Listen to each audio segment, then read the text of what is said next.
I was going to say, good evening. That's just a little game we play to make sure any late entrants can actually make it in before we actually start. Now, I hope the microphone's not going away. Good evening, everyone. I'm Roger Hirst. I'm your Police Fire and Crime Commissioner. Before we start, I have a number of notices that the Banking Suite wants us to read out. So, Roger, that's not. Yeah, is that not working? No? Saying it's working. Try the other one. Hello, hello.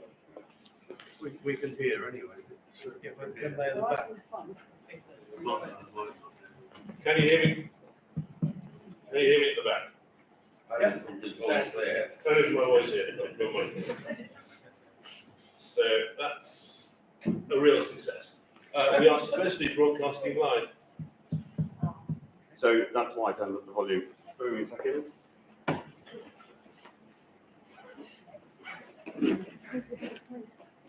It's the volume. Hello. I think it's just the volume. That's why I had it up so loud before. Well, this one's showing red, so there's something wrong with it. Hello, hello, There is a microphone. hello. Right. At least there's something going on. I'm Roger Hirst. I'm your Police Fire and Crime Commissioner. Good to see you here. I've got some notices the Banking Suite wants us to read out. The first one is about parking. So the Banking Suite has had smart parking installed to deter unauthorised people from parking. Before you leave today, please make sure you have put your registration number in the tablet in the foyer. That's if you parked here, not just generally. In the foyer, so you don't get a fine. Any problems, please see a member of staff. So, members of staff here. So we have Darren, Leanne, and Suzanne from my staff, and they'll help you if you struggle with that. The second one is a health and safety notice. So there are 3 fire exits over there, and through the other side, beyond the curtains.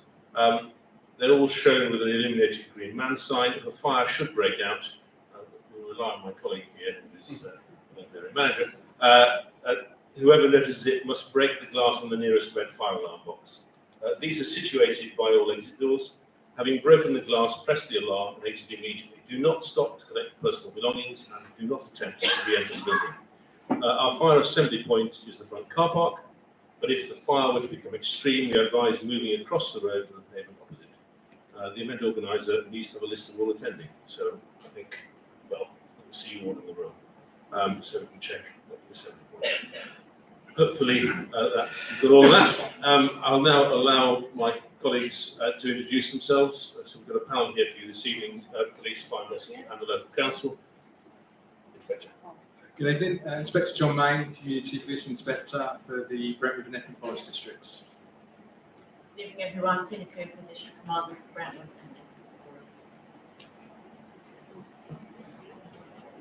and Good evening, Mark Eagleston, Group Commander for the South West Command. That has 12 stations, 2 of which being Brentwood and Eagleston. Hello, I'm Isabelle Hatton and I am Community Safety for Brentwood Council. Hello everyone, I'm Last Newton, I'm Community Safety for Brentwood Council. So hopefully we will be able to pick up on the issues that you've brought to us here this evening. I think the most important part of this evening is the conversation. When you ask us questions, make comments, and we will try to answer what we can this evening. If there are issues which are harder to crack or where we don't have the answer, we will take them away. If we can't answer things this evening, we always publish a note of the meeting on the Essex PFCC website, and we'll answer your additional questions there as we can. And if you have particular personal issues, a particular problem that you don't wish to air in a public forum like this, we will be asked and we'll be around later, so you won't rush off. You can raise things with us specifically if you want to do that a bit offline, if there are more details you want to give us. So feel free to raise the overall issue and then give us the detail offline. That's and normally I just sort of set the scene a bit with a few reflections on where we are across the county as a whole. Obviously, my responsibility is for police and fire across the whole of Essex. So if you'll give me 5 minutes, I'll just do that, but then we can move on and deal with the issues that you brought us in this evening. So, having been in role now for about 8 years, I'm really pleased that over that time period we've actually managed to make a substantial level of new investment into both police, particularly police, but also the fire rescue service. Police has been, in terms of numbers and in terms of a strategic shift in the forces operation, more towards prevention, away from simple pursuit. And in the fire rescue's case, the investment has been largely in fire protection activity. So that is making sure that we get out there and audit buildings, business premises, residential high-rise, and make sure they're safe and make sure lives are protected from that regard. In the police's case, it's been a 5-year expansion programme.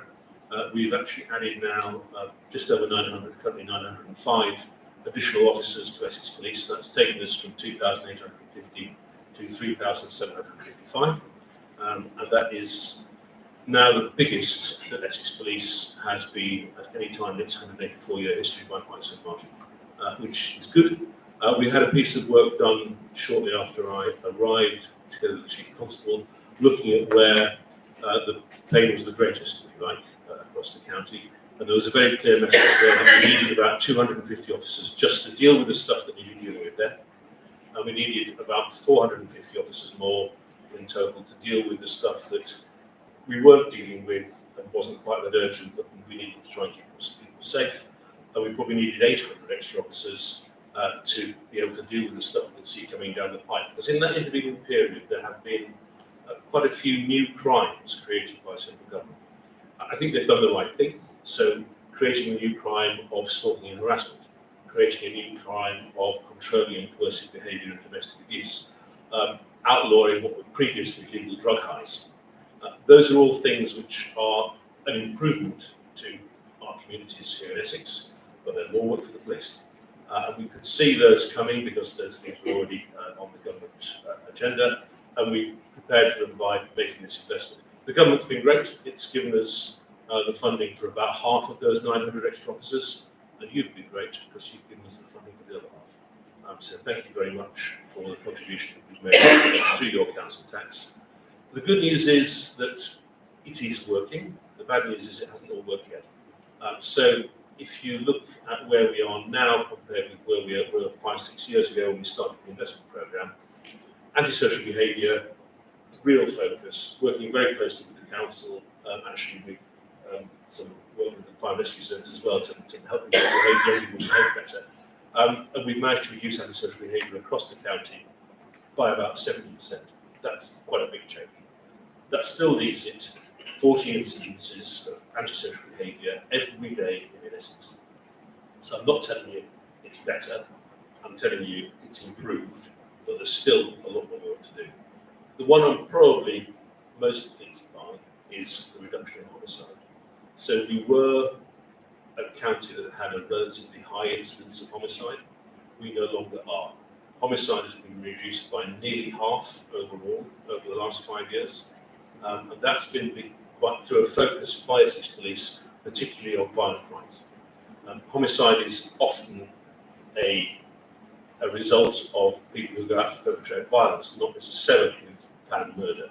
And if you can reduce the level and seriousness of violence, we have managed to reduce the number of murders as well by doing that. So I'm particularly pleased by the work we've done around drug crime. So that's been a three-pronged attack, working with the National Crime Agency, who are doing the international stuff, busting drug rings, working on the streets of Essex, stop and search, taking weapons and drugs off the streets of Essex through patrols in particular hotspots in their areas, managing their offenders. And then the Violence and Vulnerability Unit, which is very much focused on working with local partners like the councils, but also health and education and social services, and putting in place more things to keep young people busy. And it's really focused on the 15 to 25-year-olds. So it's really a 10-year programme, so today's 15-year-olds don't become the drug gang members in 10 years' time. And the really exciting thing about that, the different layers we've done it, mentoring, in schools, but also in hospitals, picking up on people who've got knife injuries and helping them change their lives. The thing that's really surprising there is not only have we managed to reduce the level of violence, but actually the biggest impact has been on the level of homicide. Drug-driven homicide in this county, very much against the national trend, is down by 70%. Those are figures. I know people are always a bit sceptical about the antisocial behaviour because they say people don't report it. We know about homicide. We know those things are true. So there's quite a lot of exciting stuff that's going on, but we still have a lot more to do. So particularly at the moment, and I know that's very true here in Brentwood. I know it's very true. I live quite locally, so I know from my neighbours it's very true as well. There is an increase right now, particularly in vehicle theft. So we've seen a rise in vehicle theft, particularly in the west of the county, by about a quarter. We are doing stuff about that. So we now have a stolen vehicle intelligence unit which investigates. It quite recently managed to do a bust down in the London Gateway ports, a Rolls Royce and 8 Range Rovers, which were about to be shipped off to Dubai. They didn't go, the people were busted. But that's not solved yet. There is undoubtedly more to do. And I think the Operation Dance going here locally, which is, we'll be saying more about that later, we'll get to the operation, which again is targeted at reducing vehicle theft. And the other thing just started to go up again, even though it's down by 40% compared with 5 years ago, burglary is rising again. And we know we need to deal with that. There was an incident, so it wasn't last summer, the summer before, there was a lot of burglaries, particularly around the Hatton area. Those people were arrested. They have been charged. They've been doing burglaries as far away as Surrey. They were charged, I think, only for 2 local offences, but been charged for multiple offences across South East England. They are awaiting trial for them. And since that happened, thankfully, the number of burglaries has actually gone down. But yeah, it has gone down, but it's not gone down where it could be. So we don't believe. I can only deal with the figures that get reported. In burglary, I'm pretty sure we do get reported. But in the last few months, undoubtedly it went up again. So it's a question of what time period you take. It's somewhere where we have more to do, and I'm not trying to say Is that attention? Sometimes they attempt to totally mix it up. yeah, but that's also true. We need to make sure we're talking about that. That's probably what I wanted to say about policing. I've said a bit about fire rescue as well. Fire rescue has been very successful actually in the last year alone. The number of fires across the county, their prevention work, their protection work is really working. So that's a 20% reduction in the number of fires. And they also work really well with Essex Highways and the police in terms of preventing road deaths. So we've seen quite a substantial reduction in the number of people killed and seriously injured on the roads, and I have to say I commend them very much for that. Obviously, an important part of what they do is the response and make sure that they're there for you if you have a fire or are in an accident, and they do that extremely well. But I think there's a big effort right now to try and make sure that there are fewer of those happening in the first place. That's probably enough for me. I've probably gone on for more than I intended to in the first place. So let's go to Q&A. Darren, are the microphones working? This one isn't. So I'm going to give you this one so that, the other way we could do it is actually, people in the room will hear, if when people have asked a question or made a point, the first person to answer briefly repeats for the benefit of those viewing online. That might be the best way to do it. But if you'd like the mic, just pass it. Who's first?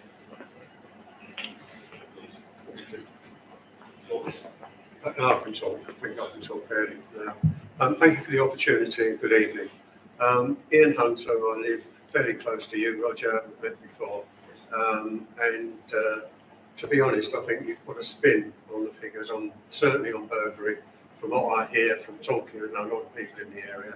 That's happening around here at the moment, not only on Hatton Mount, but in Shenfield generally. We've been lucky. We haven't had anyone in the property or in the grounds for a year. We had someone come over that we think back, looking around the garden, trying to find ways through. Caught them on the camera, the lights went on and I was at home, my wife was at home as well. Phoned the police and all credit to them, they were there within 10 minutes. Obviously looked round, his long things gone.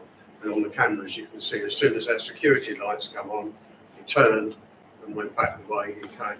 But we then heard that he went on to burgle another property within 2 roads from us and broke into a vehicle. And then I think there's a rumour that someone had seen running away towards the fields over the back of us. But we don't get any feedback. Police come the next day and took the footage off of our CCTV cameras with a memory stick. But then we've heard nothing. I mean, I assume he's not been caught, but don't you think it would just be beneficial to the residents that are going through this, that hasn't got to be police that call, maybe one of the civilians they have working for them, actually phone and say, thanks for the footage, we've looked at it, we haven't identified him, but if we do, but you don't hear anything then. And only 2 weeks ago, we had a very suspicious van on our drive, no markings, fairly big van, no real hubcap, so we thought probably not a delivery driver. Brought the lights on, luckily we were at home, opened the front door, and he said, looked out the door and said, oh, I'm looking for number 6, which is next door. Number 6 is clearly marked, and from the cameras, we see he didn't stop at number 6. We think we live at the back of the house, and I think it looked empty, and I think he would have tried to gain entry. We phoned the full registration number of the van and the model of the van, again, phoned the police, but we haven't heard anything.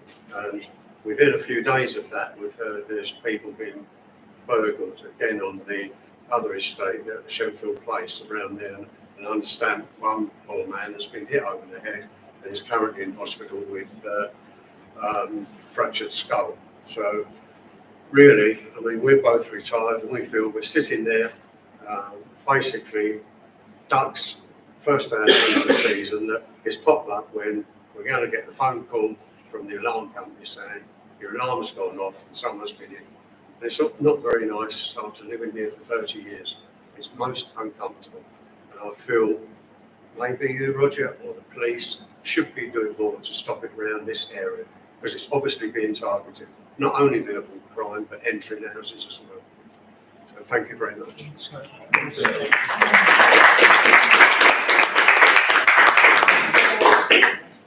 Yes, please.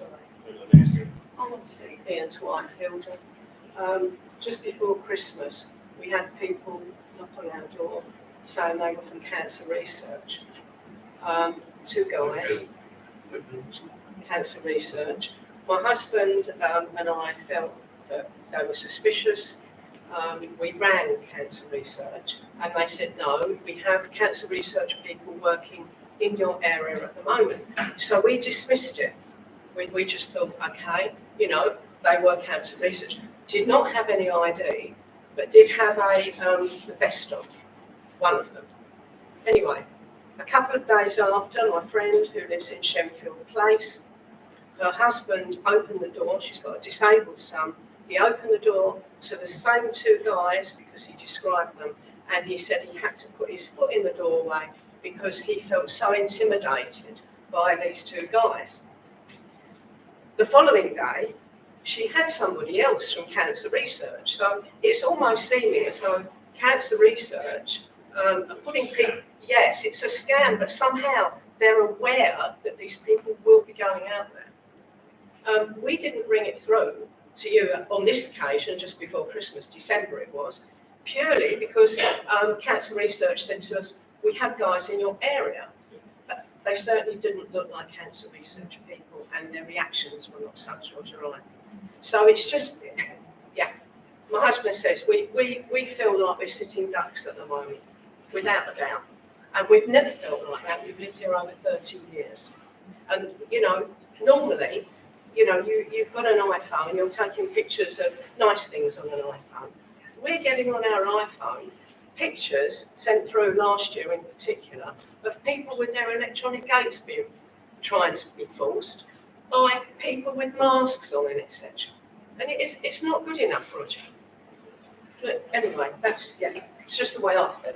So thank you both for raising it, and clearly from the applause around the room, you voiced a concern that many people have, and others have voiced it to me locally as well. I tried to explain that there has been intervention, some people have been arrested, but what you're saying is you're still feeling that same level of anxiety. It's almost as though it goes in a cycle, because it's this time last year. Yeah, January, yeah. There, Yeah. indeed, late December, January, there were undoubtedly a number last year as well. Chief Inspector, would you like to comment? Burglary is a key priority for Essex Police. It always has been and will continue to be. We're aware that it has a huge, significant impact on victims and their families. And our officers have been doing a lot of work to tackle burglary. In the last 3 months, burglary has reduced by 5%, which is not a huge number, and any burglary is one too many. But we are continuing with our efforts to attend all burglaries, ensure that we're giving the right service, getting it right first time, and giving victims what the service that they deserve and should be given. We're starting a week investigation burglary in February. John will talk about that in a second.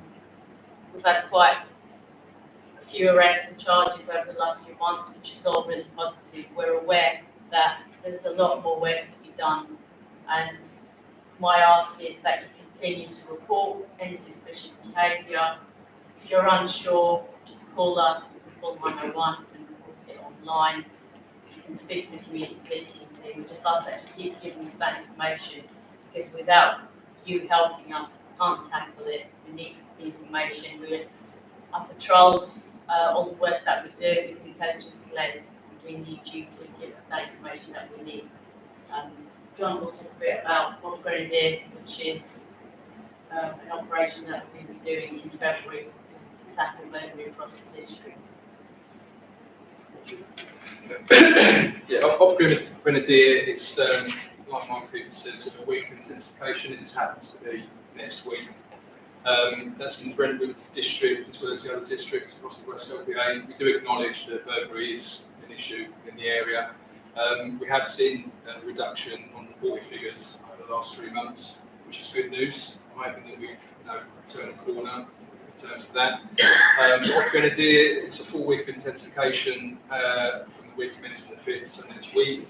That includes education events, crime prevention events. Hopefully you see a lot of cops in your area talking to residents. Hotspot patrols. We're obviously aware of where the hotspots are, where we need to be. Like Mark Cooper said, we're intelligence led, so I would encourage you to report anything and everything. If you think it's relevant and you're not sure, please pick up the phone or report it online, because it helps us build up a bigger picture of what the issues are and where those issues are. So patrols, there'll be overt, covert, there'll be nighttime, daytime. It's all my teams taking part, as well as local policing teams, as well as investigations. Obviously, burglaries investigated by our CID department. We'll also be going after named offenders en masse. We'll try and get those in, get them processed, get them charged and convicted. So yeah, but that's just a week of intensification next week. Like Mark Cooper said, it remains one of our priority offences. We're doing all we can to try and get that under control. And is there a bit more we can do about telling people about when we have success? I mean, I'm really conscious of the fact that there's people that we arrested that were doing burglaries from here down to Surrey. We arrested them a year ago and charged them a while ago, and they're still not in court yet. So it's really hard to name them. But what can we do?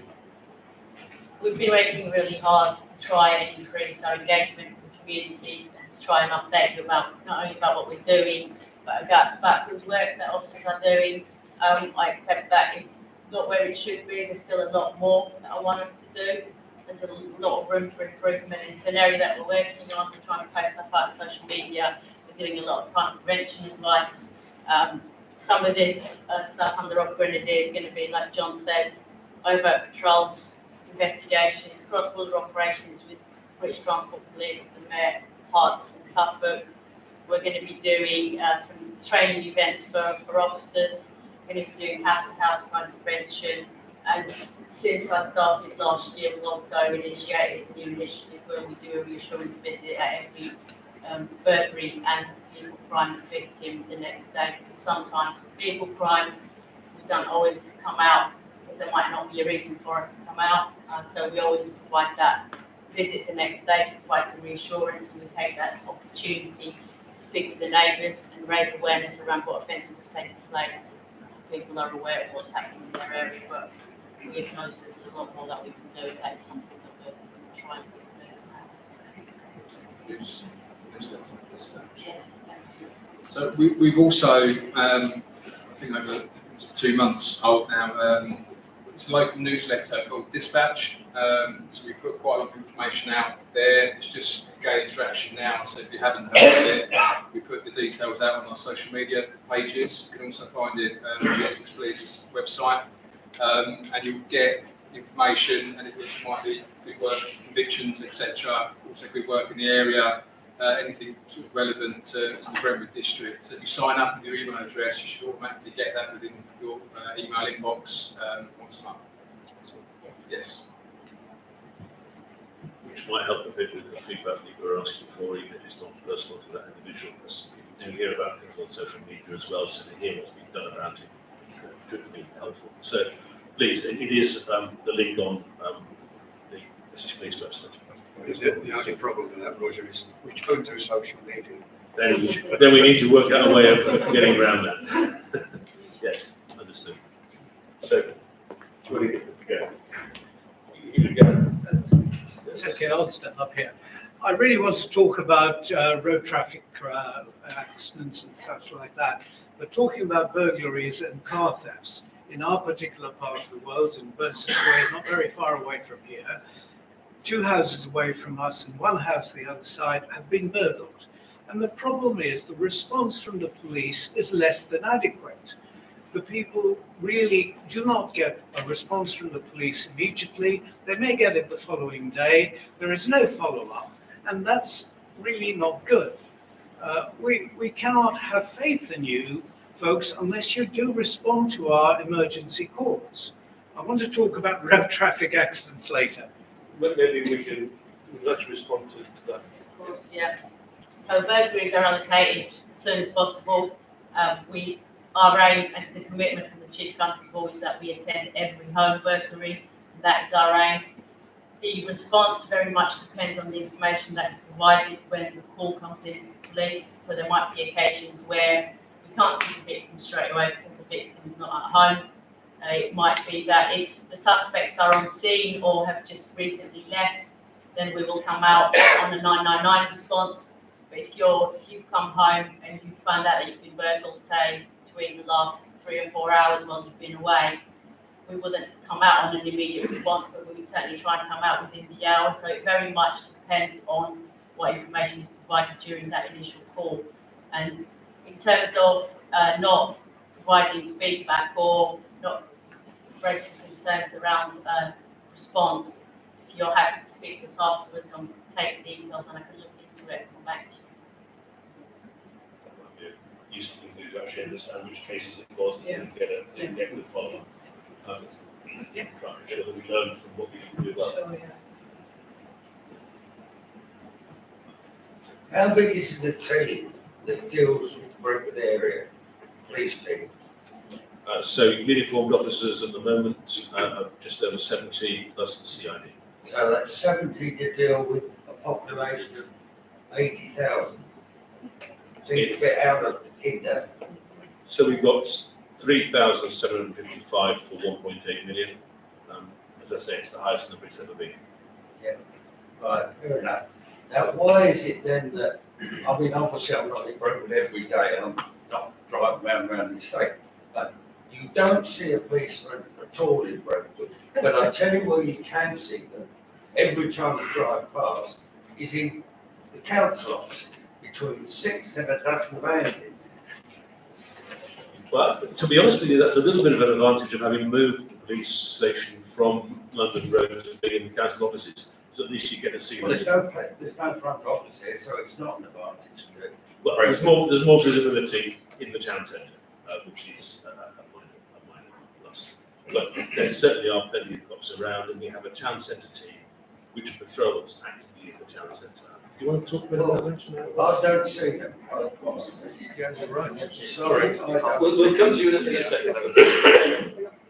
although there isn't a front office at the policing hub, there is a buzzer system and phone system where members of the public can attend, press the buzzer, and an officer will come out and speak to you.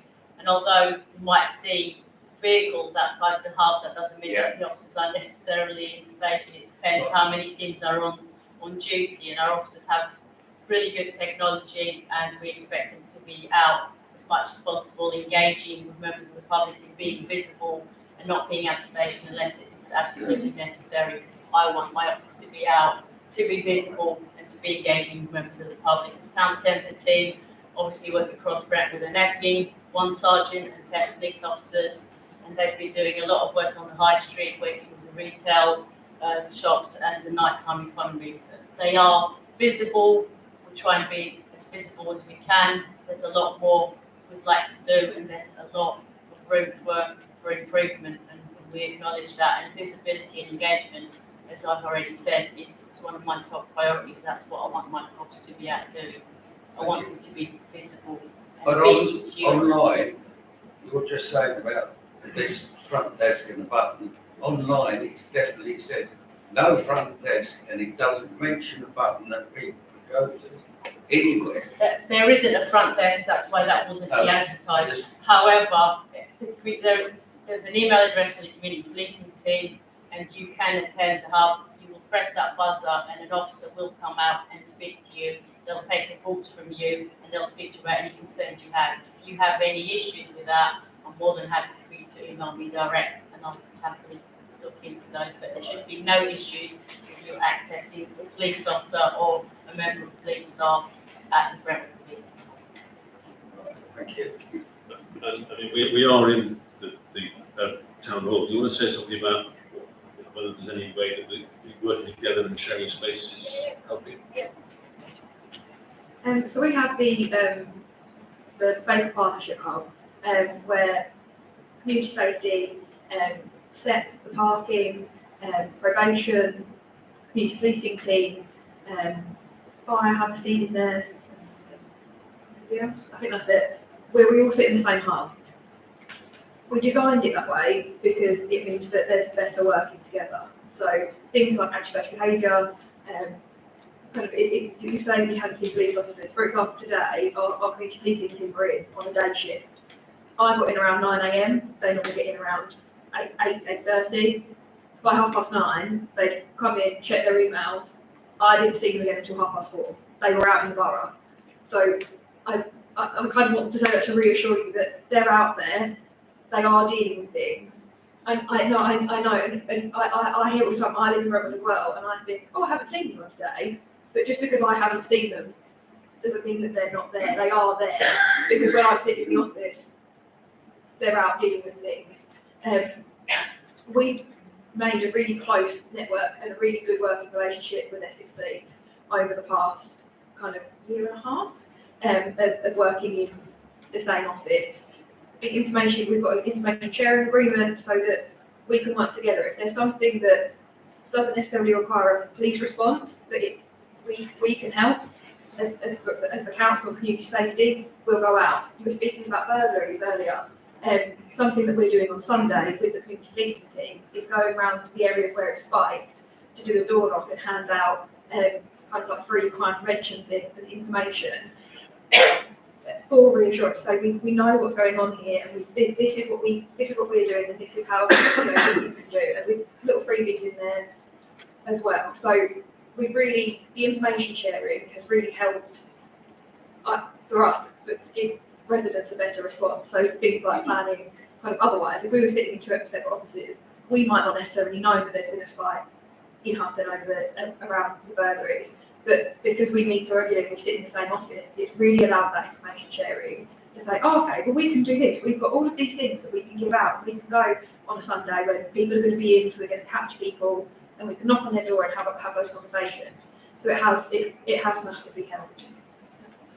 Can I just say, I think the problem is, hear what you're saying about door promotion. The problem is most people here are actually security to the hilt. Mm-hmm. They've got their cameras, they've got their lights, they've got their gates, some of them. So where do we all go when we're sitting here and still feeling very vulnerable? what do we do then? We don't know. We don't know who we bring. We don't know, we have nowhere to go with this. And you almost feel that shortly there's going to be a group of people parading up here on the mount, doing it themselves. Because that's actually how bad a lot of our friends are feeling about it. Vigilantes. So please don't go down the vigilante route. No, I'm not. I know as well that you've got my local bobby that does some local patrolling. You know, I think it's fair to say that we haven't had much reporting via them of crime here, which is perhaps a reflection of the fact that it's not quite as intense as people feel it. But that's not for me to dismiss the fact that there are crimes that we need to deal with, and people really are feeling bad about it. I get that. Maybe what we need to do is to have a neighbourhood watch style approach to this. I know that there is a WhatsApp group where people share things, but it contains an awful lot of other stuff, neighbourhood watch stuff as well. I've chosen not to join the local WhatsApp group, just simply for the risk, having taken advice from my colleagues, that if I'm on it, people think they're reporting crime up and stuff on it, and they won't, because I'm not a police officer. And that really does then start to get dangerous. So I think we need to think about how we set up something. There are really good models for neighbourhood watch groups, and that's one more step we could take that actually is really off-putting for people.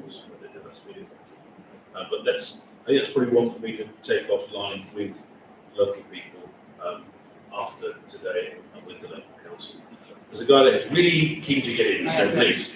Antisocial behaviour seems to be on the increase, and like you mentioned police patrols, which I think is a great way of deterring that. But I know you say that more and more patrol. I personally cannot remember the last time I saw a policeman on the street walking up and down, and I think most people here will want to see that. I'm pleased to hear you've got 900 more police officers. I think more people on the street, more policemen on the street, will give everybody a sense of safety and hopefully discourage antisocial behaviour. Absolutely agree with you 100%. We have a hotspot patrol around Railway Square. Visible though, are they? Yes, Anybody, are people here seeing policemen all the time? No. I can't remember the last time I saw a policeman, ever. So Railway Square, down by Brentwood Station, you'd be pushed not to see. So where we have... How about up and down the high street? And up and down the high street. So do you want to talk a bit about the high street patrols we're doing in Shenfield? I know we have been. We do quite a lot of patrols around the high street, and in fact, there might be that perception that ASB is going up, but in the last 12 months, it's reducing Brentwood by 35.9%, which is a fair bit. I'm not saying it's not happening, and actually it's probably one of those crimes that isn't reported, is underreported. So without having the knowledge of where it's happening, there isn't a lot we can do about it. In terms of visibility can be us responding to calls. It can be that we're in the area being proactive. There are different types of visibility. Now, I'm never going to say I've got enough police officers or I don't want any more. I'd love to have a lot more police officers, and I'm sure Mr. Hirst. We, as I said, we deal with what comes in from members of the public. The information you give us, we act on it. The intelligence you give us, we use. We work with our partners. We do joint patrols with the ASB team. We bring in special constables. They assist us. Local policing teams that go out to 909 calls. They patrol the areas where we're having issues with burglaries and vehicle crimes when they're not responding to calls. That was my direction to them. We are doing a lot of work, and ASB has a huge impact on people's lives. I completely understand that, and I'm not downplaying that at all. But, and I know that's the perception is that it's going up, but in fact, the figures show that it's been reduced by 35.9% in the last 12 months. I wonder whether people are actually reporting. As I said, I think there is underreporting, and I can't say it enough, and I'll keep saying it every meeting I go to, we need you to report it. Because we need to know where the issues are. I may give you an example. I collected my daughter late from Sheffield Station a few weeks ago, and there was nobody there apart from one guy on the ticket, doing the tickets. My daughter came out, and then 4 guys came right behind her, shoved the ticket bloke right out of the way, and leapt over the barriers, shot up, and I saw him 200 yards up the high street. I helped the guy up and said, should we call the police? He said, no, this happens all the time. This is the thing, it's a bit of a vicious circle with not reporting. You don't report because you don't think we're going to come out and deal with it. So we then don't know about the issue, which then means we're stuck in a circle. We've got to break that cycle, and the only way we can do that is by our communities coming forward and reporting stuff to the council, to the police. There's many ways of reporting, as I said, online. You can email the community policing team. You can go and speak to an officer at the policing hub. But we need you to tell us so we can act on it. We need to break that cycle so we can actually act on your concerns in the areas that are affecting you day to day. Have you been out to, you know, the new car, the building's house? That is being robbed nearly every day. I'm not aware of There's any. people going in there, just picking stuff off the shelves. This is late at night, 9:30, 10, getting up towards when they close. And you've got people doing it on a regular basis, and there's never any police down there. Not aware of any incidents reported at the co-op. That doesn't mean to say that they haven't got any knowledge of any incidents done with you.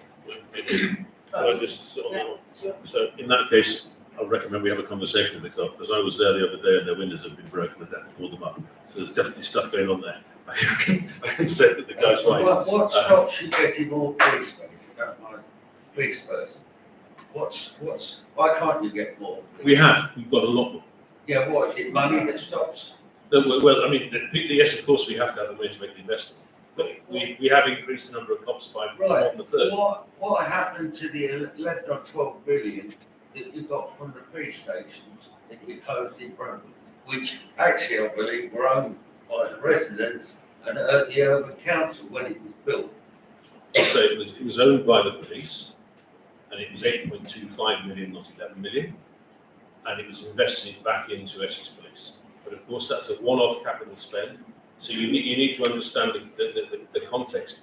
11 million is what you said. 8.25 is what it was. Once we spend 400 million pounds a year on Essex Police, and that's up by 100 million. Mr. Hirst, I'm going to stop you there.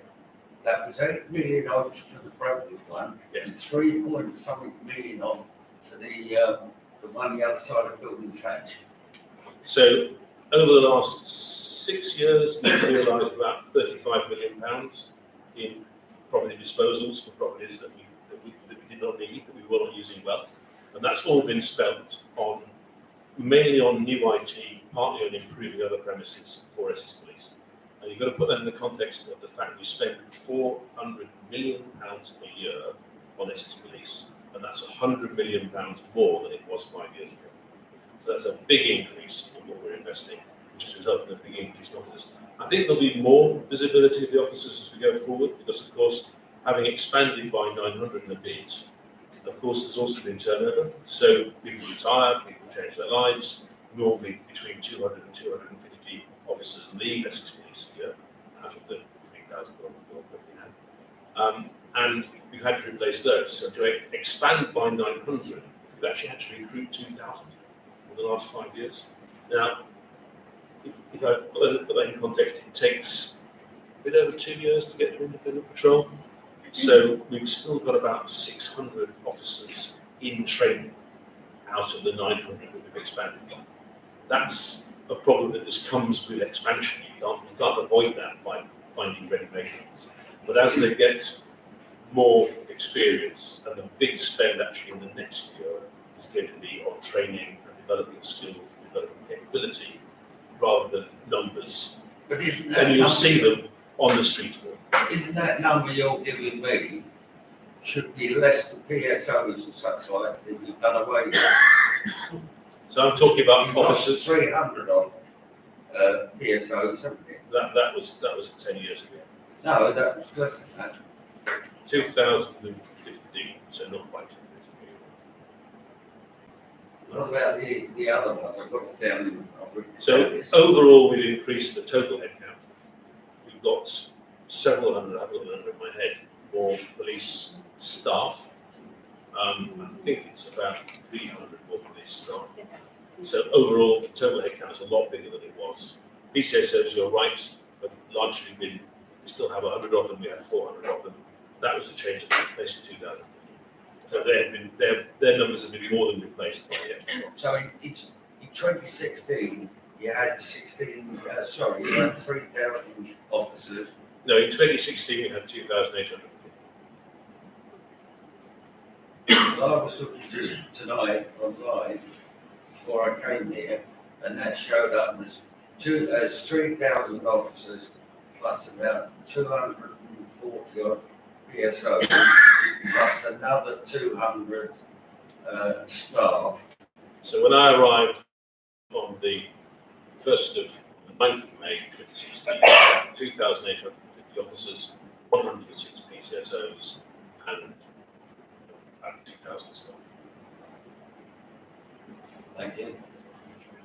Just on social behaviour, I haven't experienced this firsthand, but apparently Shenfield High Street, where all the wine bars are, is an absolute mayhem there, turning out time on a Friday and Saturday night. We know someone that rents a flat above one of the shops along there. Before she moved here, she had a flat in Beckton, and she said Beckton is peaceful compared with what Shenfield High Street is. And yeah, probably most people know what Beckton can be. But she wished she never moved out here. As it is, she's moving in the next few months. But she reckons there's fights, bottles being broken, windows being smashed. So that's, I mean, that should be an easy fix. Yeah. I'm not telling the police how to do their job, but I think it's easy, but I take your point. Do you want to comment on that? Yeah, that's certainly something. We do work with all the shops and in Shenfield High Street. I don't know what incident you're specifically referring to. See, I'm responsible for 2 districts. I'm not going to know about every incident that occurs, but I'll certainly look into that and I'll make sure John will ensure that we get out to the High Street and speak to businesses and see what the issues are and how we can work with our partners to solve what's. thank you. I'll pass that on to them. Thanks very much. If you come off the train, Okay, I'm going to ask if people can raise their hands, but we'll come to you next. That's all right. And the mic is working, so Please do. go on, give it a go, it's not that scary. No, I'm saying, if you, I mean, I'm not one very often, because I've got my husband with me, but if I was to come off Sheffield Station, I'll get a taxi home to Sebastian Avenue, because I feel quite vulnerable, because of all the wine bars and, you know, the change of, the landscape change of Sheffield High Road there, I would feel quite vulnerable, and it would be nice to feel there was some kind of police presence in the evening. You know, you're talking about 10 o'clock at night. You know, as I say, if I was to come home, I just wouldn't walk that short space from Shenfield Station to Sebastian Avenue. Whereas I would have done a few years ago, but because the landscape's changed so much, and you do feel vulnerable. It'd be nice if there was police presence. Yeah, Sorry, can we go to sorry, different voice for the change? Sorry. We'll come to you then. It was just to say that we've actually expanded the CCTV in Shenfield, so the whole of High Street is now covered in Shenfield High Street, and it's fed back into our CCTV operating room, which is manned 24/7, and they also have the radio link with the police. So if they see that something's starting or if something's happening, they will radio through to the police to let them know. So kind of, they don't necessarily wait for that call to come in. They say it's happening now, and they can give them all of the detail. We also have what we call it our Monday tasking. So every Monday morning we all get together along with the police. There's youth service, police licensing, our licensing, and we talk about things that have happened at the weekend and what's going to happen in the following week. If there's been any instances, we discuss them. We discuss the community, the community risk and our approach that's going to happen following those instances. So whether that be if there's a fight that's broken out that's kind of kicked out one of the bars, our licensing team with the police licensing team will pick that up and then it will get fed back into this meeting, so we can kind of follow the process to make sure that whatever's happened has been dealt with properly, and that it's got a multi-agency approach, so it isn't just, the council licensing doing something, or the police licensing. We're actually working in tandem to go, okay, this is a two-pronged approach, we need to kind of make sure that things like this don't happen. So I hope that's a little bit of reassurance kind of around the CCTV and the fact that when there isn't that autonomy, things, unfortunately, the nature of it, do happen. But that actually our process for when those things happen, it's quite robust. When I say quite robust, it's very robust in the sense that we've got the CCTV, so we've tested it and we've reported it, and then we've also got the meeting where we discuss how it's going to be dealt with and the consequences for those harms and whatnot. Can I just ask one thing? So if, for example, like 2 weeks ago, we had reason to call and report this registration of the van, would that get through to you or not? If that's lodged at Chelmsford Police, I guess that's Essex Police. So the cameras that we have do have ANPR, so if there's a reason for them to, leave to me making that call. I made a call, I reported the registration number. Yeah. Would those details reach you? So what I'm saying is so if you've logged all of those, our cameras have ANPR, so if the police then say, okay, that is a suspicious vehicle that we are looking for, that will be fed then into our CCTV if it's been seen in the area, and they will then go, okay, we can plug that in and see where it's been seen. So it depends. My answer is it depends on whether the police will then, if something looks suspicious, we go, oh, that's really suspicious, we report it. But actually, it's just a very lost delivery man who's got no idea where he is. Then that won't reach us. However, if they look into that and they're like, oh, okay, no, this is someone who looks quite suspicious, then that will feed into our CCTV operation room, and they will be able to kind of assist with their investigation on that vehicle. Does that answer the question? Well, it does, but I guess we still don't get any feedback. Yeah, and that's something. So we don't actually know whether you've seen it or not. I hope you understand that feedback would be very hard to give. To actually be able to give you lifetime feedback as to whether the vehicle you've reported on your road is actually then being monitored actively on the council's CCTV. On our property, not in the road. Sorry, yeah. Right, but I hope you understand that that's going to be really tricky to give you the right time. We didn't get any contact on the guy in our garden that subsequently went round the corner, literally burgled someone. That's different. Yeah. I think we took that point. We took that point earlier. Yeah. And we should be able to give you feedback about that. But I don't think it ever, well, not with technology in its current state, be able to do what you just asked for there. Sorry. Okay, I've got Please, yes. a lady here, and then I'm going to go to these ladies at the front. If you want to ask a question with my hand, put your hand up and I will come to you in order. Have you lost a grip? No, the mic is put us off step, so just put your hand up and we will do it in order. My name is Christine Holden and I live in Mulberry Hill with my husband. The main reason we are here is because we heard about the terrible thing that happened in Chelmsford Place, where a gentleman out walking his dog saw two men jamming up in the front door of a house, shouted at them, he didn't even go and try and stop them, and they came out and hit him on the head. The story goes, there are two gangs of Albanians, I don't know if this is true. These people don't care whether you are in the property or not when they burgle you, and they're obviously quite violent. The car they drive and the registration numbers are known, but they seem to be very, very clever. And they work, obviously, they work Hatton Mount and they work at the west end of Brentwood. I just wonder if you'd heard of them, because apparently the Sheffield community are considering, community in Chelmsford Place and Old Sheffield, are considering using mylocalbody.co.uk, which is sort of a vigilante.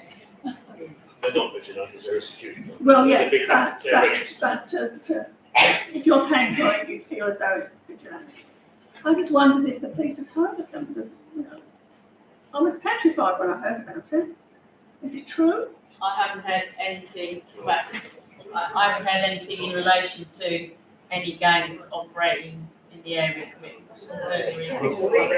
burglaries. We've heard of two gangs, one Albanians and the other one Travellers. Yes, travellers. One's doing Hatton Mount and the other's doing Sheffield Place. So virtually the same as what this lady in Jackson. What I would like to do is speak to you after the meeting and just find out what addresses you're referring to and where you've received that information from, so we can find out a bit more.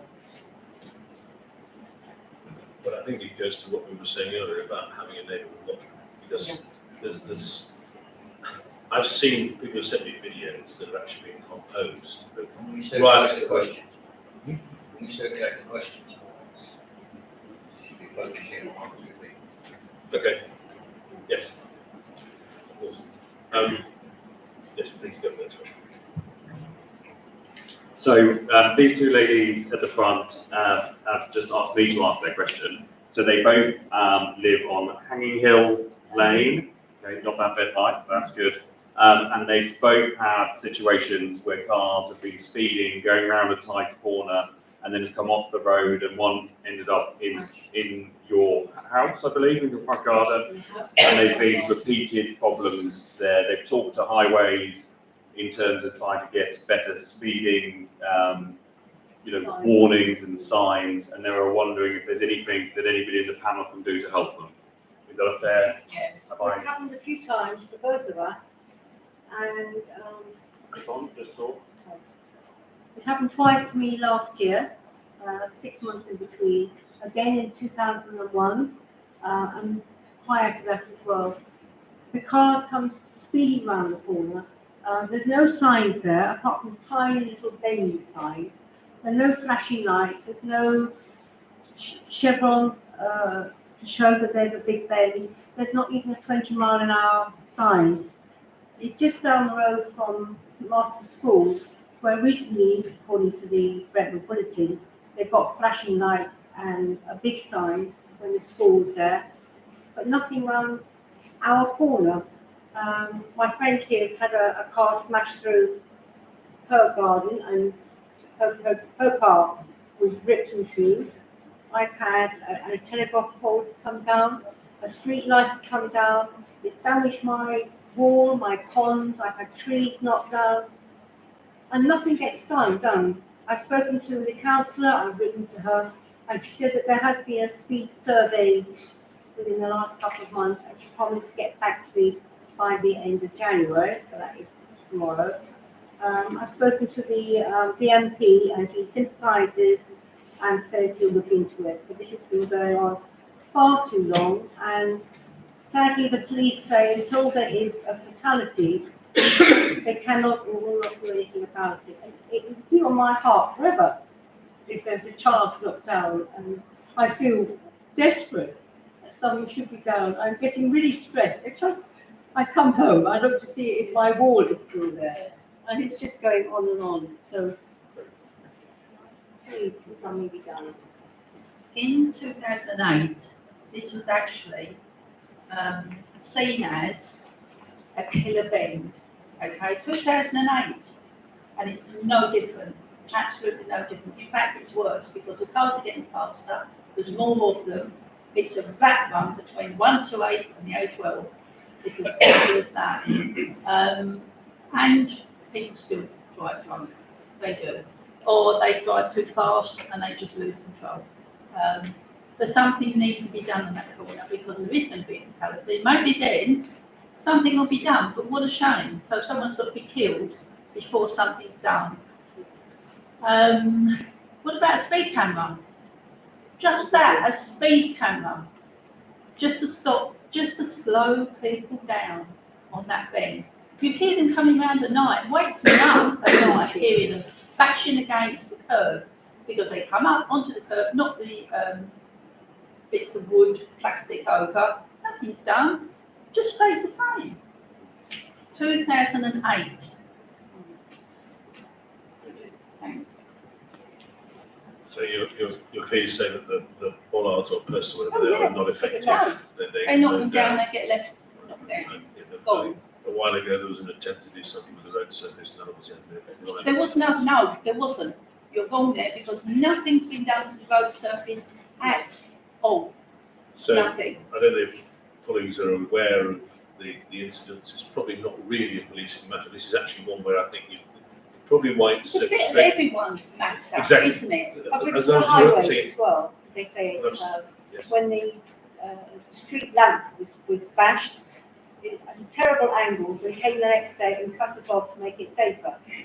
But again, that was the Essex Police, or the Essex Highway. Yeah. You don't know who to go to really, whether it's the councillors, the police, the highways or what. That's exactly what I was going to say, that Thank the you. issue that you have is that this really is a multi-agency Yes. thing to Yes, solve. it is. Because there's bad driving, there's drunk driving, there's stolen vehicles involved, I know. That was signs as well. There's But, no- and then there's the no highway 20 miles. stuff, which is Yes. road surface and signage and Yes. protective measures.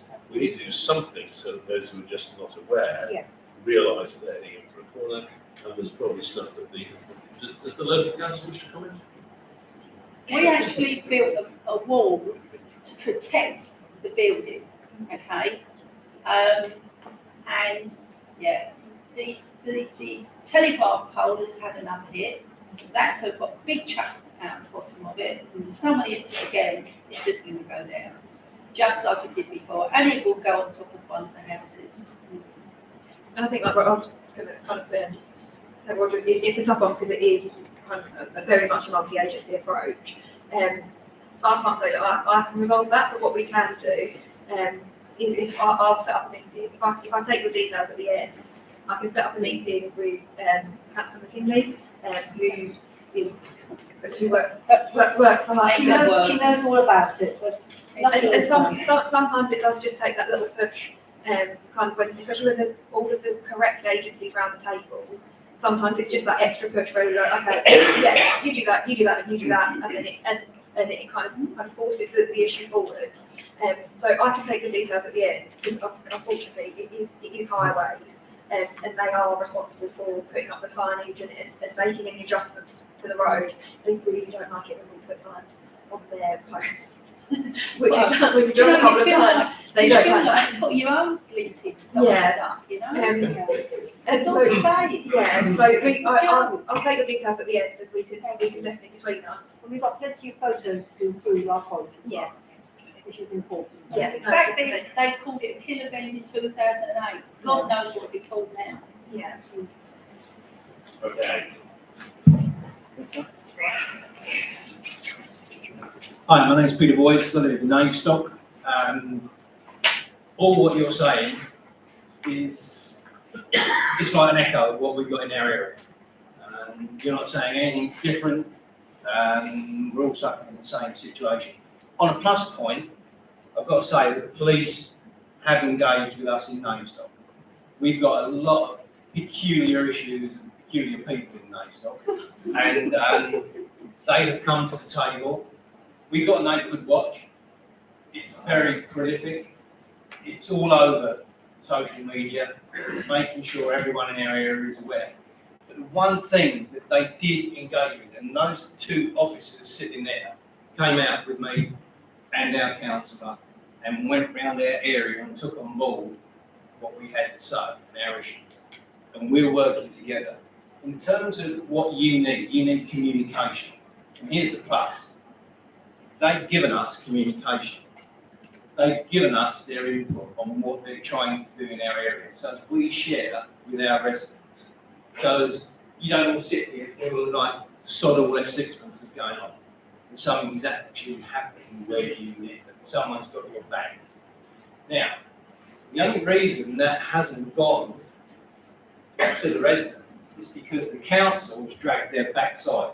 And Councillor Aspinall has not delivered on his promise. Now, he has pledged to deliver on that promise. And as leader of the council, let's hope he does. But, putting it positively, they are actively coordinating and communicating, deliver the information to the residents about what they're trying to do to improve our area. On the downside, I'm just looking at the numbers because I'm intrigued by numbers. 3,750 odd officers, 70 in Brentwood. That's less than 2% of the total number of officers allocated to Brentwood. How do you feel? Secure? Taking your point, all your points, and I get you don't have enough officers, and the environment we're in a rural environment. We're in a very desperate area that's got to be covered. Personally, Brentwood High Street without a police station, it's obviously what was a drop in the ocean in terms of spending 400 million a year. But the presence is the key. I get you got, and I applaud you for bringing in the money and getting the extra officers and giving these guys the resources that they need to get this stuff done. But the key is, and we've agreed between us, Inspector Main, I chased literally the other day, and he said, I've already given the information. Yeah, it's communication. Sharing that knowledge, you will feel, you won't have to get your cab out of Sheffield Station to go home. You won't have to look out your door late at night to see if that van's got hubcaps or not. Because you'll have more confidence. But I do suggest if you haven't got a neighbourhood watch, you get one sharpish. Because it's such a vital ingredient. And it's the intel. It's the intel. I applaud what Inspector Cooper is saying there, Tina is saying. If you don't report it, and it's so easy just to go, oh, someone will do it. If they get it reported twice, it doesn't matter. Report it, because it gives the intel, it gets things moving, it makes things happen. Can I just ask one other question, and then I'll shut up and leave it for someone else to say.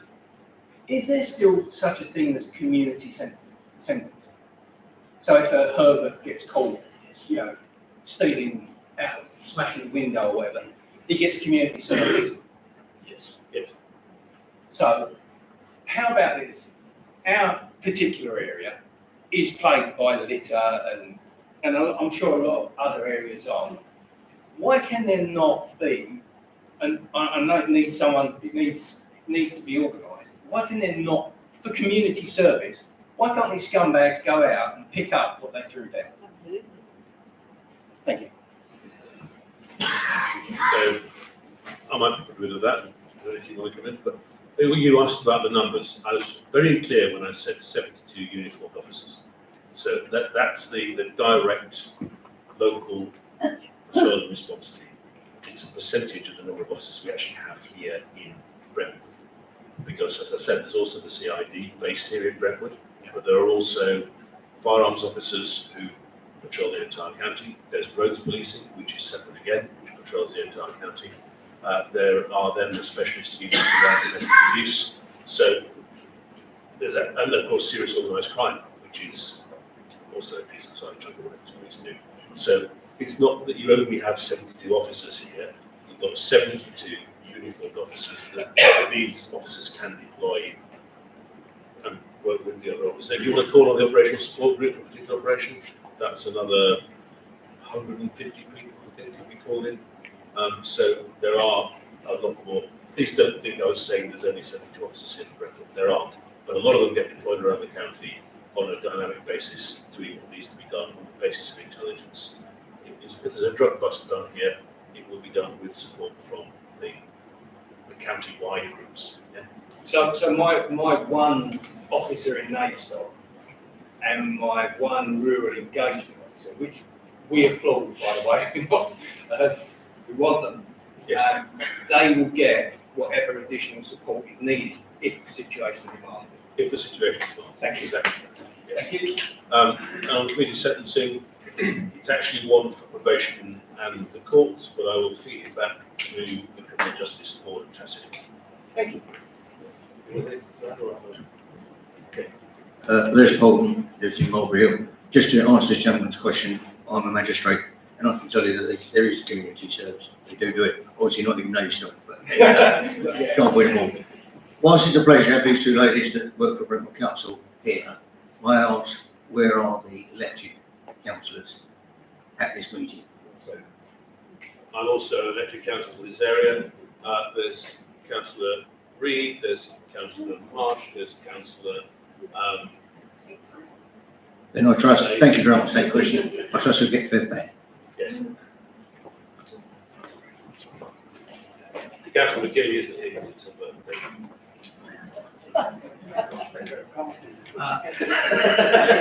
I wonder if I may go back to those two ladies, because I'm very interested in road traffic, not only from the point of view of an advanced driver and Gloucester, but in my working life, I used to mend faces after road traffic accidents, etc. So I'm very involved in that. Hanging in Lane, if I can just be specific in that, I don't know if anybody else lives around in Hanging in Lane, is a nest of curves, lots of bends in there, and the two ladies' houses are on a right angle bend. They've had 4 or 5 cars go into that. There hasn't been a fatality, but there are kids walking to St Martin's School, as she said. And what are people waiting for? A fatality or 2 fatalities? What is your criteria before you actually do something? Let me give you another example. In Hanging in Lane, there is a Tesco there on the border of Hatton Road, I think it's called, and Hanging in Lane. When it was first put up, how many years ago? 15 years ago? Something like that. About a couple of dozen or so of us wrote to various people, including to our MP, who was Eric Pickles at that time, amongst other people, the police and various other people, saying, look, this is dangerous, and it is dangerous. So what have they done? They've put in 2 yellow lines, a double yellow line. If you ever go past there, I will guarantee you there's always a car parked on those double yellow lines, and not one single policeman or other person takes any notice of it. They have been told about it. It is dangerous. The road goes uphill and it bends around the corner. You cannot see properly around that corner. It is a dangerous corner, and nothing is done. We have contacted the council. When new council elections come on, my neighbours and myself invite the councillors, the prospective councillors, to go for a walk there, and some of them have, and they've seen the problem, but nothing is actually done. All you need is a camera there. I'm told it has gone to private company, and the private company doesn't do anything. And that's my grouse, that we do report things, but nothing gets done. Please do something.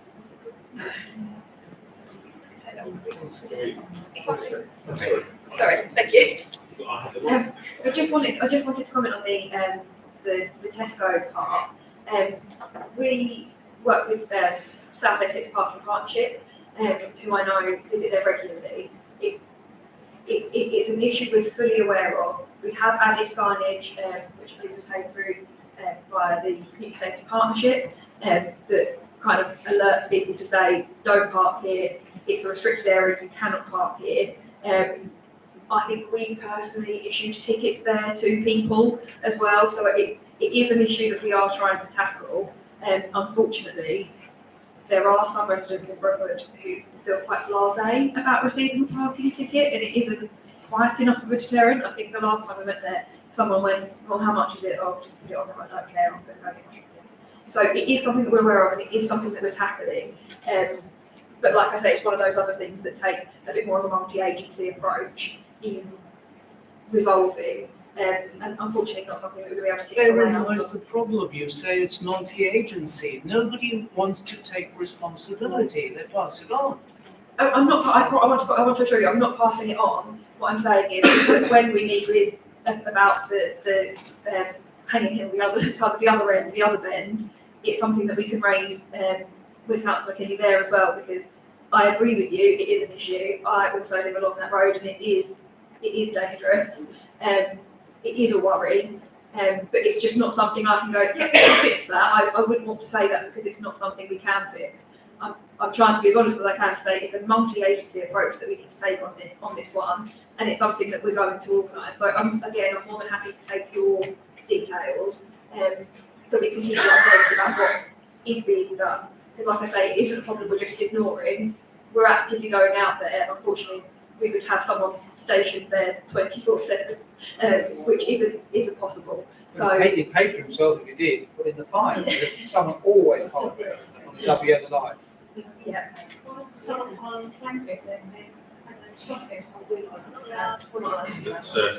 another idea for agencies. It's doubly calling because there's actually a car park behind it. testing. Yeah. So it's really frustrating. It isn't my favourite car park in the world, I would agree with you, but I do park it. Okay, question at the back here? Yes. Thank you. Sorry, I'm actually one of the Hatton councillors, and I can confirm as soon as I was elected, within minutes of my election, I did actually have an email regarding the parking at Tesco's. It is dangerous. There needs to be a resolution. I actually don't understand why there's not ANPR there to enforce, because I think that's the only solution is greater enforcement. We'll come on to just nicely fed into the multi-agency. What I'm actually asking is, I received a number of emails regarding pavement parking. The response I receive, along with residents, is a police issue. Often, and it's not criticism of the police, but the police don't come out to enforce on the pavement parking. So my question to you, and actually, please, it's actually more of a question. Can you all work together to find a resolution on who can actually enforce on pavement parking? Roger, I know you'll know there's a national issue with this as well. I know it's a big, but the thing is, there is a lot of very dangerous and inconsiderate pavement parking, particularly in Hatton, that impacts a lot of people. We got from the visually impaired to wheelchairs to crossing roads, people with vans. Can I just ask, we're talking about multi-agencies, can you please try and work together to somehow either change policy or to do something? Thank you. So from my perspective, talking to this Fire and Crime Commissioner, just need to flag parking on the pavement in this county is not illegal. It is not something the police can intervene on unless it is creating an obstruction. If it is creating an obstruction, Yes, it is. If it is creating an obstruction, then that obstruction needs to be measured. So is it reducing the space to mean you can get a double buggy down is Yes. pretty much the rule of thumb. And then if it is doing that, it needs reporting. You will, however, understand that the police are unlikely to respond to that as an emergency. So my quick rule of thumb, for those of you who have got this happening near you, is, in my experience, and this is something that I expect the Chief Inspector or the Inspector to comment on, in my experience, it takes about 8 reports of the same vehicle or vehicles in the same place for the police to go, we'll go down and do something like that. Because normally by the time they turn up, it's gone. But if you can give them the time of day, you can give them the description of the vehicle, preferably vehicle registration. If you do it 7, 8, 9, 10 times, you are likely to get someone come and sort it out. Just a But if the police are patrolling, would they actually intervene if they see it there, or they just ignore it? So, if there's an obstruction to the pavement, it could be that they would intervene, but most of the time, as I say, parking on the pavement is not a crime, so most people parking they won't go through that. Okay.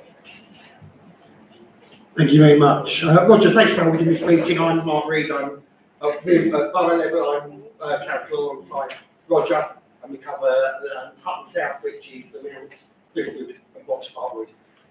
I think it's great we can have these meetings. I remember going out, was it 15 years ago when PFCC was brought in? You know, these facts, it wasn't you at the time, but you know, I think only 1 in 10 of the population came out to vote for the idea. And I think it's just great that you've got this open forum to do things. Lovely ladies at the front are here. I had an email from one of them earlier today talking about the roads. And that's one question I would like to ask, please. Are our roads getting worse? Because not only these ladies, by Broxpark Wood, one of the lampposts taken out. I've seen around, my work is based partly on a farm in Blackmore, and I'm seeing a lot of rural roads. There's a heck of a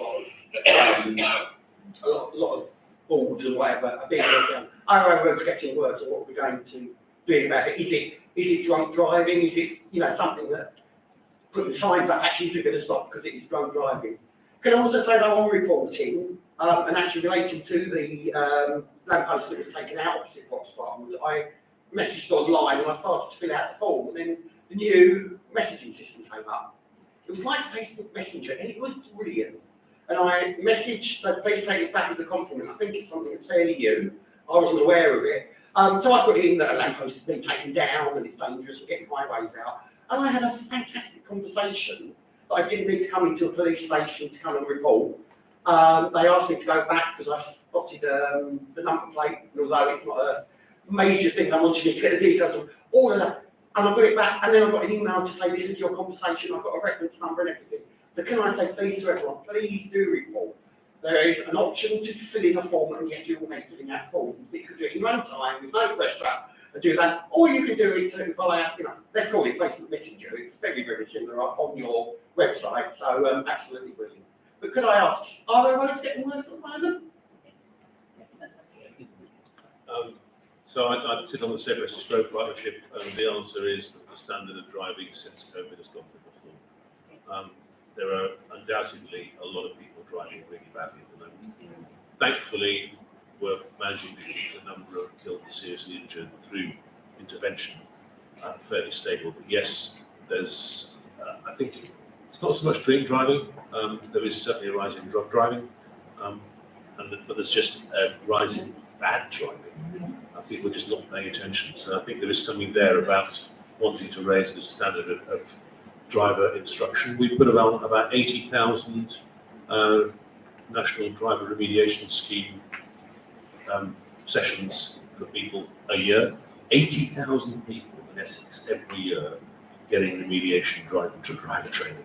That's quite a lot of people, but it's clearly not enough.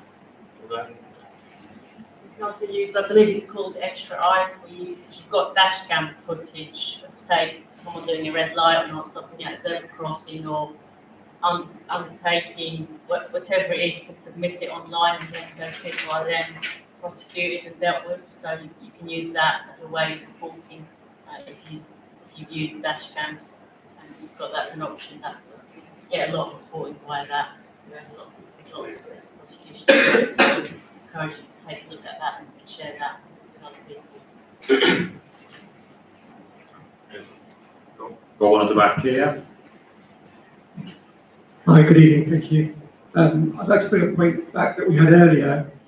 Most of the people in this room know about this Albanian gang. And it's highly concerning that as a senior police officer, you've not even heard anything about this. Living in the area, I know David McKelvey quite well from MLB. And I know they've done a lot of work. They've got a lot of intelligence on that particular gang, as well as another gang that are active at the moment. I know David has tried to make contact with Essex Police, and I've had it from him that he's not really had any response. So as concerning as it is that as a senior police officer you're not aware of this gang, surely you could get in contact with MLB, pick up on their intelligence and take this further, because they're active, they're in the area. I've got family members that live in Emerson Park, and I know of 2 burglaries in the area. One was whilst the family was in. They came in about 6 o'clock in the evening, broke through the top floor, helped the family, and took a number of items of high value. So can I please ask you to reach forward and speak to MLB, because you will get a lot of intelligence from them and try and work together in helping making this a safer area. Thank you very much. MLB is the mile. I mean, we really need people to report directly if they experience it.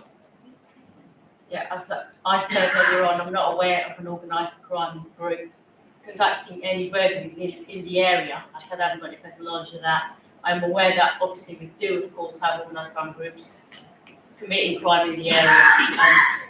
That is not something that, we've got serious and organised crime. They look at all this and we work with them.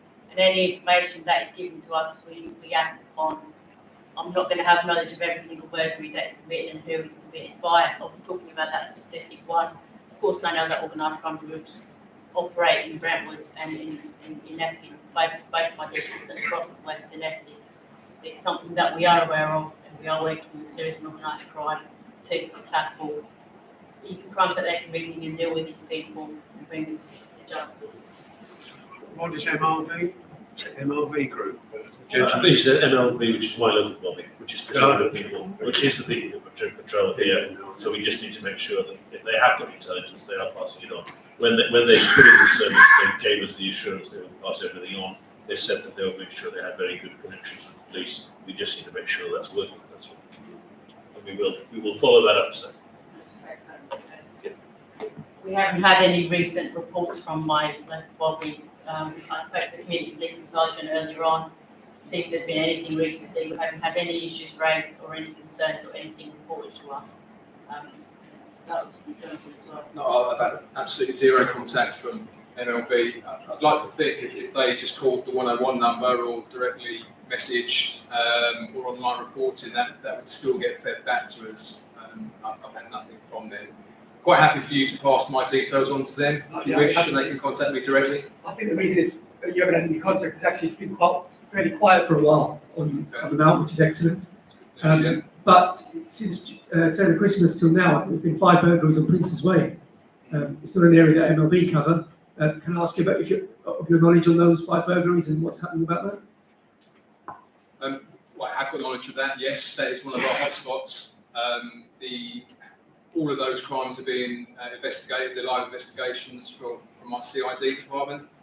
That's not under my command. I can't give you individual updates. Obviously, they will be provided to the victims. That hotspot is part of our Grenadier plans for next week and onwards. So yes, we're fully aware. It also runs down the back of the train lines. We're working with our partners, BTP, and sheriffs, just to do as much joined up working as we can to try and solve the problem. But yes, we're fully. Could I just say something, please? Sorry, something else.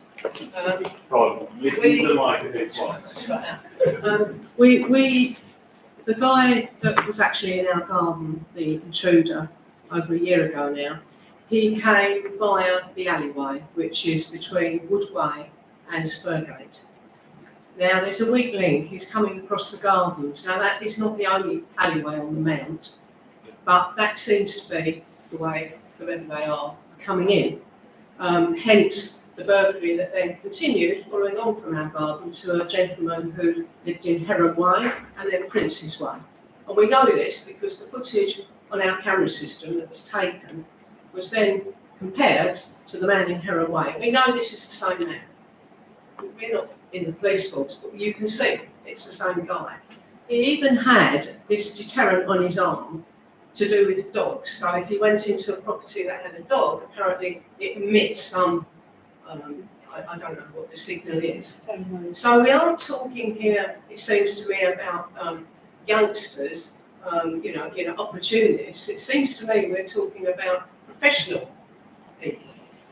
We've had somebody, we live in a cul-de-sac of eight houses. We've had a lady over the road that had 3 guys literally descend upon, they were all in the house, 4 of them at the time, and come into her front drive with an aim to take the cars off of the driveway, and they were petrified.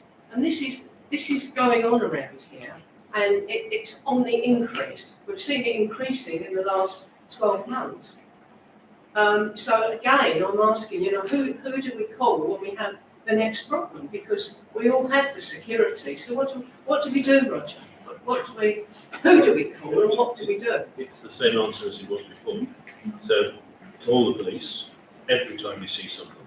Report it online if it's not an emergency right now. It's not a crime in progress. As Mark just said, it can be done online, it can be done by 101.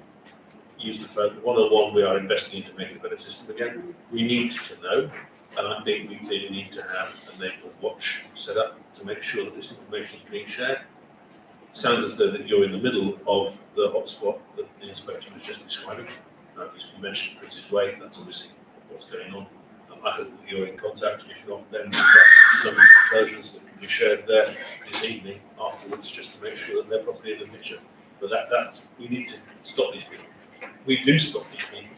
I said before, we've made arrests to stop the previous waves of incident, but we need to stop it this time. Yeah. How are we doing? I think that is everybody who wanted to ask a question. I've been to. Nobody shouting, so okay. Yes. So thank you very much indeed. Thank you to my colleagues here on the panel. Thank you to Mark for being here. I don't think you had a single question about the fire and rescue service. Yeah, that's anything. I think that would be inappropriate, but I'm sure people appreciated your presence.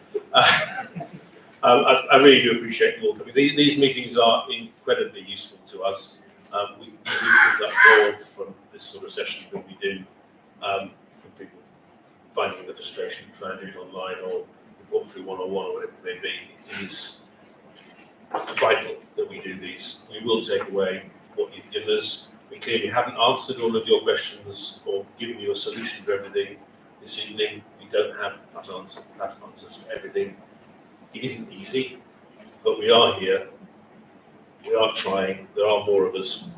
There are new faces at the council as well, making a difference.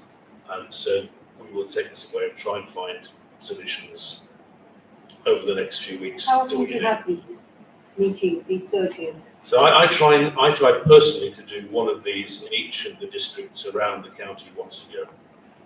The police I know do many more frequent coffee with cops or surgeries, similarly as local councils we do as well, but this is pretty much annual. Thank you. Thank you all very much indeed for coming, and I wish you a safe trip home. Thank you.